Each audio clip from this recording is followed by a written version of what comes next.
à toutes et à tous et bienvenue sur Beyond Yourself. Je suis Julie Danet, coach business et leadership et mon objectif est simple. Je suis là pour t'accompagner dans le développement de ton business et de ton mindset pour t'aider à passer au niveau supérieur et devenir un ou une véritable chef d'entreprise. Alors si tu as besoin d'aide pour gagner en clarté, avoir un œil extérieur et monter un business aligné avec toi-même, rejoins-moi sur Instagram ou sur LinkedIn pour en discuter.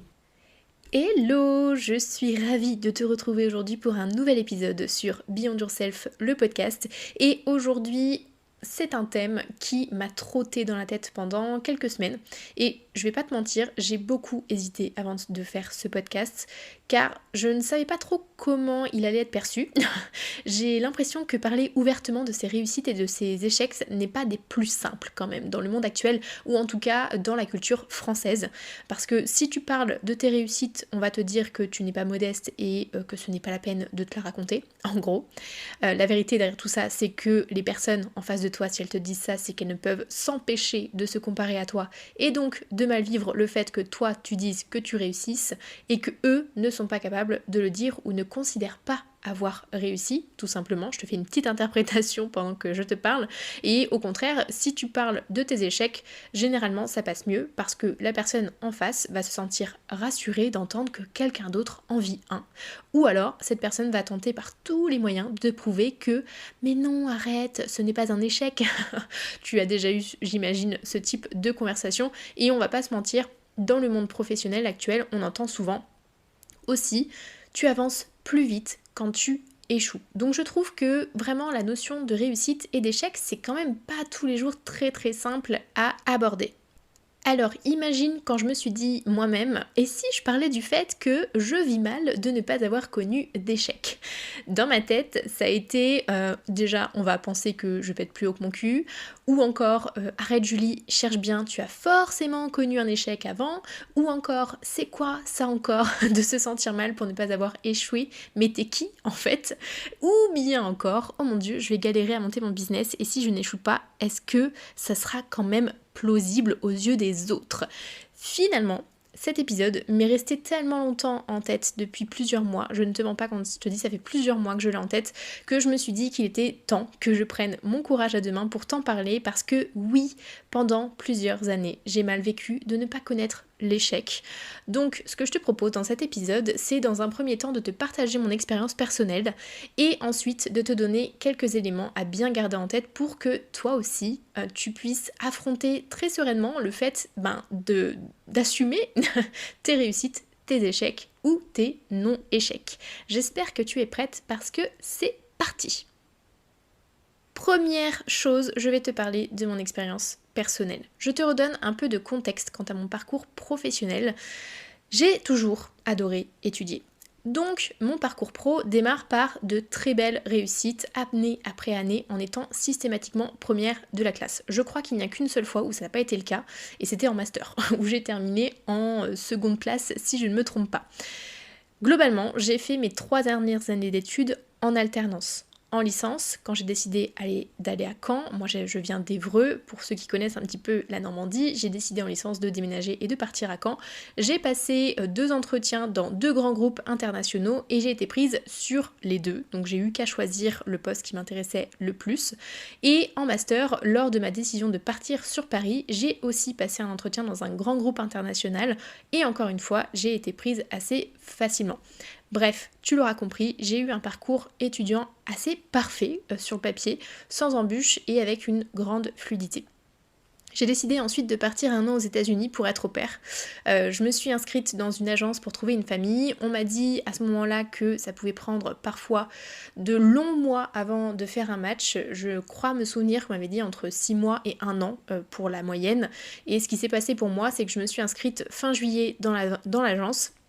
J'ai été contactée mi-août par une famille et j'ai matché tout de suite avec cette famille-là. Donc j'ai fait qu'un seul entretien avec une seule famille, ça a matché.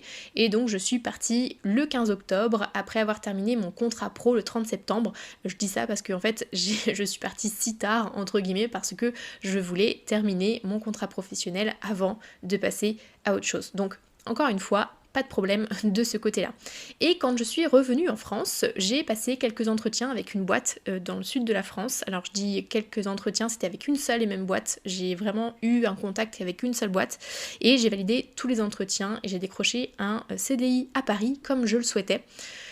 J'ai décidé 2 mois plus tard de quitter ce poste parce que ça ne me correspondait pas du tout et là, pareil, j'ai signé un nouveau CDI avec un poste qui était plus intéressant à mes yeux, avec de plus grandes responsabilités, donc dans l'immédiat.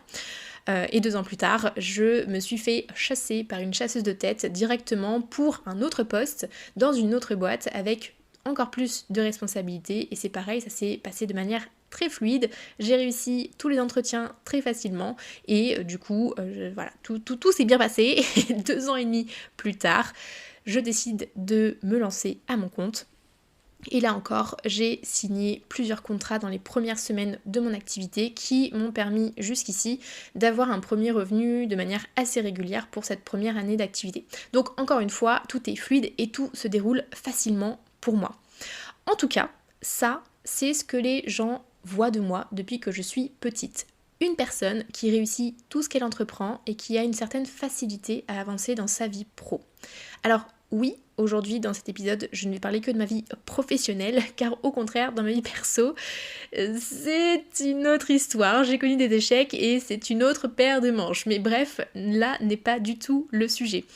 Donc, je reviens à mes moutons. Pendant la majorité de ma vie jusqu'à ce début d'année 2022, pour être tout à fait transparente et honnête avec toi, je me suis dit « Ouah, mais en fait, c'est trop facile pour toi. Pourtant, quand on regarde ce que les gens disent, c'est quand même mieux quand tu en chies pour arriver à tes fins. » Parce que oui, on va pas se mentir, l'échec, il est quand même plus facilement valorisé dans notre monde actuel plutôt que la réussite. En tout cas, c'est mon point de vue.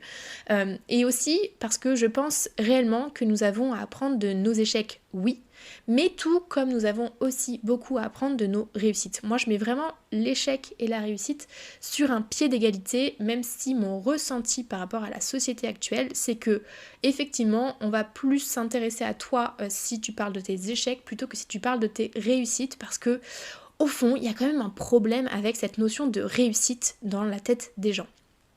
Donc, en constatant ça, j'ai commencé à réfléchir. Je me suis dit, Julie, fais un effort, il y a bien des choses qui se sont mal passées quand même. Donc, tu comprends bien ce que je suis en train de te dire. Je me suis mise la pression pour trouver absolument des choses sur lesquelles j'ai échoué pour me sentir mieux vis-à-vis des autres. Donc, qu'est-ce que j'ai fait ? J'ai pris du recul sur tout mon parcours et je me suis rendu compte de plusieurs choses. Déjà, premièrement, j'ai toujours lissé mon parcours pour qu'aux yeux des autres, je paraisse être la fille parfaite et qu'on puisse m'aimer davantage pour ça. Oui, tu as bien entendu. Deuxièmement, j'ai longtemps cru qu'échouer ferait de moi une personne plutôt faible et vulnérable et qu'il n'était pas bon pour moi de laisser apercevoir cette partie de moi aux autres. Troisièmement, je me suis toujours dit qu'il y avait des situations pires que moi et que je n'avais aucune raison de m'arrêter sur ces événements. Et quatrième chose, j'ai tout de même vécu des échecs en prenant du recul, plus ou moins grands à mon échelle et selon mon point de vue, même si je me rends compte que je me suis jamais cachée derrière eux pour ne plus avancer. Cinquième chose, je ne suis non plus du genre à me plaindre quand une situation ne me convient pas. Au contraire, ça me permet de déployer une certaine énergie pour changer la donne. Et ce qui est très cool de manière générale, sauf quand je me cache tout de suite derrière ça pour camoufler et me mentir à moi-même sans faire face à l'échec. Oui, tu as bien entendu encore une fois. Et sixième point, j'ai toujours entendu dire depuis que je suis petite de la part de mon entourage des « tu vas y arriver, comme d'habitude, ne t'en fais pas ». Et ça, on me le faisait remarquer dès que j'émettais le moindre doute sur moi, mes capacités, mes objectifs, etc., etc. Et de la part de mon entourage, c'est une énorme preuve de soutien, un soutien inconditionnel, et vraiment je les remercie pour ça. Mais dans mon fort intérieur, en fait, moi, je me suis rendu compte que je ne retenais que le fait que, finalement, j'avais pas le droit à l'erreur. Donc, Comme tu peux le constater, ça fait quand même un paquet de croyances en tête sur le sujet. Et c'est pour ça que je dis que j'ai longtemps mal vécu le fait de ne pas avoir vécu d'échec, parce que ça a déclenché chez moi tout un système d'autodéfense et de protection qui est quand même assez lourd à gérer vis-à-vis du regard des autres, le fait de devoir toujours être parfaite pour qu'on puisse m'apprécier, pour qu'on puisse m'aimer, et aussi cette pression que je me suis mise sur le fait de ne pas avoir droit à l'erreur. Donc j'ai commencé à bosser dessus pour que ce ne soit plus quelque chose que je vis mal au quotidien, et je pense qu'aujourd'hui je commence vraiment à mieux appréhender ce sujet et à accepter que je vis à la fois des réussites mais aussi des échecs, et j'arrive à mieux les balancer finalement dans ma tête. Donc j'en ai tiré quelques leçons que j'ai envie de te partager par la suite. Première leçon, la perception de réussite ou d'échec est très subjective et propre à chacun. Quand quelqu'un te dit « je ne suis pas satisfaite de ça » ou au contraire « je suis super content de ces résultats », peut-être que de ton point de vue à toi, tu n'as pas la même perception. Et c'est tout à fait normal parce que la notion de réussite ou d'échec, elle est vraiment propre à chacun. Peut-être que pour certains, je te donne un exemple, la réussite ça va être de devenir propriétaire d'une maison. Et pour un autre, ce sera de pouvoir louer un bien, maison, appartement, peu importe, qui lui plaît profondément. L'une ou l'autre des visions n'est pas moins bonne ou meilleure, elle est juste, par contre, dans les yeux de la personne qui l'aperçoit comme telle. Et je pense qu'il est vraiment nécessaire d'apprendre à accepter de manière inconditionnelle la vision de chacun et d'apporter son soutien, peu importe si nous avons un avis contraire ou non sur le sujet. Je te donne un autre exemple. Si tu as un ami entrepreneur à toi qui se sent en échec avec un chiffre d'affaires de 200 000 euros sur l'année, par exemple, c'est totalement ok. Peut-être que cette personne, elle visait en fait dans sa tête le double de chiffre d'affaires et donc elle est déçue parce qu'elle n'a pas atteint cet objectif et elle a le droit d'être déçue. Même si pour toi, à tes yeux, c'est un résultat qui est tout à fait honorable. C'est juste que ta perception est différente de la sienne. Donc la leçon là-dessus, c'est vraiment d'apprendre à accepter de manière inconditionnelle la vision de chacun. Deuxième chose, c'est à toi de choisir ce que tu feras de tes événements pro et perso. Ils peuvent être soit une réussite, soit un échec. Ce qu'il faut savoir, c'est que si tu décides de mettre l'étiquette échec sur un de tes événements pro ou perso, alors cet événement sera effectivement un échec ou une réussite. Tu es ici totalement maître de ta propre perception. Et je me suis rendu compte que c'était l'une de mes facilités personnelles, voir les choses comme un apprentissage plutôt qu'un échec. Et déjà, poser cette étiquette d'apprentissage plutôt que d'échec et de me dire t'es nul en fait, ça facilite quand même grandement les choses. Comment tu appelles les choses dans ta tête les rend réelles. Donc forcément, si tu te dis je suis un échec, je suis nul, au lieu de te dire j'ai des choses à apprendre, je peux progresser, je peux continuer de me développer, etc. Déjà, tu n'as pas du tout la même position par rapport à toi et par rapport aux événements que tu vis. Donc ça, c'est vraiment une décision à toi et tu peux décider dès maintenant de poser les choses différemment dans ta tête. Troisième chose, tu as le droit d'être déçu quand tu ne parviens pas à atteindre tes objectifs ou que le résultat est différent de tes attentes. Et tu as aussi le droit d'être super fier de ce que tu as fait. La première étape d'ailleurs à mes yeux dans la notion d'échec ou de réussite, c'est d'accepter pleinement ce que tu ressens et de le vivre pleinement. Si tu considères être en réussite, vis-le. Tout simplement. Je sais que ça peut être tentant de le minimiser pour ne pas se la raconter aux yeux des autres, pour ne pas blesser des gens, pour ne pas assumer pleinement son rôle à jouer, le rôle que nous avons joué dans l'événement, ou peu importe la raison. Pour autant, tu as le droit d'être content, tu as le droit de te sentir en réussite. Et au contraire, vis-le. Sois vraiment fier de toi. Et au contraire, si tu te considères en échec, vis-le aussi pleinement. Pas besoin non plus de le minimiser parce que pour un autre, ça va être pire ou ça va être mal perçu, ou si tu souhaites faire plaisir aux autres, peu importe en fait. Que ce soit une réussite ou un échec, il est vraiment temps d'accepter pleinement ce qui se passe en toi, sans regarder ce qu'il se passe autour. Peu importe l'émotion qui va être générée par cette réussite ou cet échec, tu as le droit de le ressentir et de l'accepter pleinement.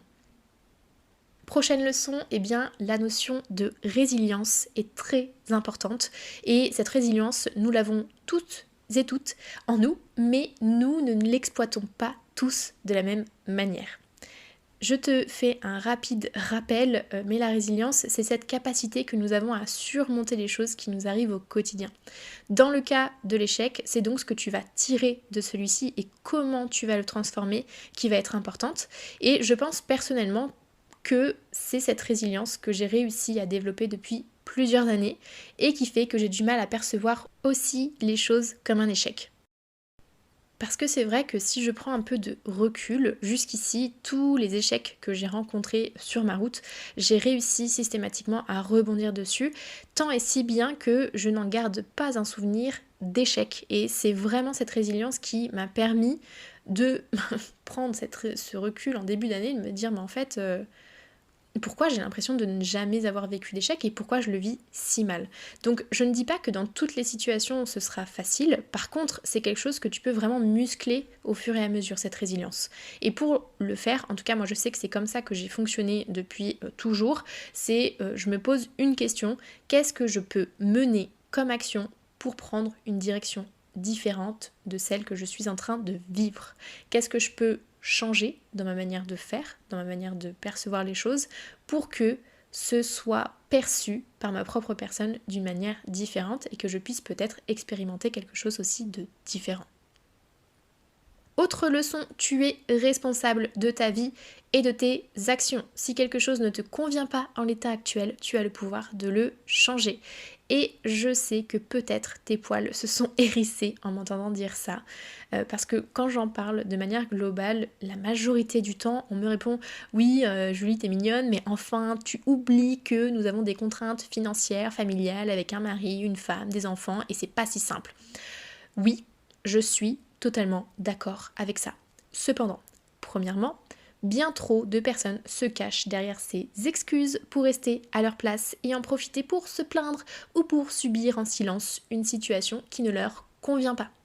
Et dans un second temps, cette situation familiale et financière, et peu importe ce que tu mets sur le tapis, ça résulte de choix que tu as déjà fait précédemment dans ta vie. Donc c'est une situation que tu as toi-même mise en place. Il est toujours possible de la modifier. C'est simplement que dans tes décisions, tu as d'autres paramètres à prendre en compte pour la suite. Pour autant, ça ne veut pas dire que ce que tu souhaites accomplir n'est pas possible. Il faut vraiment changer ce prisme du toujours tout est noir, tout est gris, on ne peut pas avancer, on a toujours des contraintes.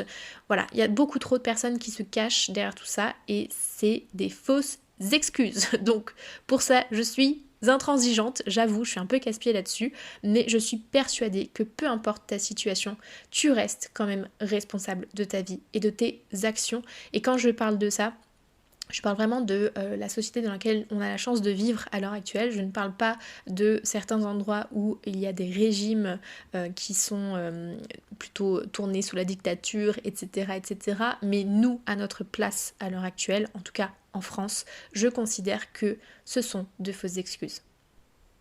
Autre leçon, tu n'as de compte à rendre à personne, sauf à toi.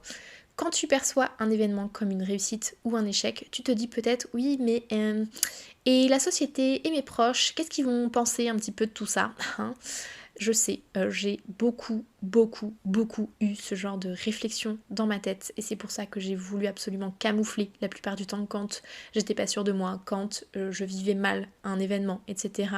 Et si tu as ce genre de réflexion, là il y a un vrai travail à faire sur toi et ton ressenti vis-à-vis du regard de l'autre. Parce que non, tu n'as pas à forcer ta perception d'un événement dans un sens ou dans un autre simplement pour plaire à quelqu'un d'autre. Parce que tu te dis, oui, ça si je dis que je le vis bien ou que je le vis mal, je pense que la personne en face de moi va mieux le vivre. Non, si tu en es à ce point-là, c'est que vraiment il y a un truc à creuser vis-à-vis du regard de l'autre et de ta confiance en toi, etc., etc. Et dernière chose, ce n'est pas parce que Michel à côté a à première vue plus de moyens de départ type meilleures conditions financières, meilleurs diplômes sur l'échelle sociale, meilleures entreprises dans lesquelles il a été embauché, etc., etc., que toi, tu as moins de possibilités que lui d'atteindre tes objectifs. Non, vous ne démarrez pas tous les deux du même point. Et oui, le chemin pour y parvenir sera forcément différent. Pour autant, tu ne dois pas te cacher derrière cette excuse pour ne plus avancer. Et je prends aussi un exemple inverse, ce n'est pas parce que tu as peut-être eu des conditions idéales pour te lancer, par exemple dans ton entreprise, que cela va dévaloriser ta réussite par la suite. On commence tous quelque part avec nos moyens du moment et ta situation actuelle va dépendre tout simplement de ce que tu as décidé de faire de ses moyens. Parce que oui, Michel, peut-être qu'il a tout sous la main, peut-être qu'il a toutes les meilleures conditions pour pouvoir se lancer, etc. Pour autant, ça ne veut pas dire qu'il va réussir. Parce que s'il décide de faire de la merde avec tout ce qu'il a sous la main, eh ben ça restera quand même de la merde, on est bien d'accord. Et toi, au contraire, si tu as les mêmes moyens mais que tu décides d'en faire quelque chose de bien, eh bien oui, tu arriveras à en faire quelque chose de bien. Ça dépend vraiment de toi et pas des moyens que tu as de base qui fait que oui ou non, tu vas réussir ou pas. Donc bien faire attention à cette notion. En tout cas, voilà, j'ai fait le tour de ce que j'avais à dire. J'ai mis pas mal de temps à penser cet épisode parce que je voulais que ce soit vraiment enrichissant pour toi, pour que tu puisses vraiment tirer des leçons de moi, ce que j'ai vécu, peut-être prendre conscience de certaines choses, de certains de tes déclics. Je sais que de mon côté, c'est un travail que je fais encore sur certains aspects. Il y a des choses que j'accepte beaucoup plus facilement de ma part, même vis-à-vis des autres, vis-à-vis de ce que j'ai envie de renvoyer en termes d'image, etc. Mais c'est encore un chantier en cours et je pense que c'est quelque chose qu'on a besoin de travailler un petit peu tout au long de notre vie parce qu'on a des choses différentes qui s'offrent à nous. Donc voilà, ça me paraissait quand même être un sujet important à aborder avec toi. Si jamais tu souhaites en discuter, franchement, je suis très très ouverte à pouvoir discuter de tout ça avec toi. Je suis disponible sur Instagram, sur LinkedIn pour en discuter. Donc viens vraiment sans souci m'en parler. Et si tu penses que l'épisode peut être utile à quelqu'un autour de toi, pense aussi à lui partager parce que voilà, c'est comme ça qu'on avance en partageant un peu de ses propres expériences et de celles des autres. Voilà, je te remercie d'avoir écouté l'épisode jusqu'ici. Avant de partir, si tu as envie, laisse-moi une note sur Apple Podcast ou Spotify, ça m'aide à faire découvrir le podcast et aussi à avoir plus d'impact sur plus de monde. Je te souhaite une très bonne journée, nuit, soirée, après-midi, matinée, peu importe le moment auquel tu m'écoutes et je te dis à très vite dans un nouvel épisode sur Beyond Yourself, le podcast. Ciao!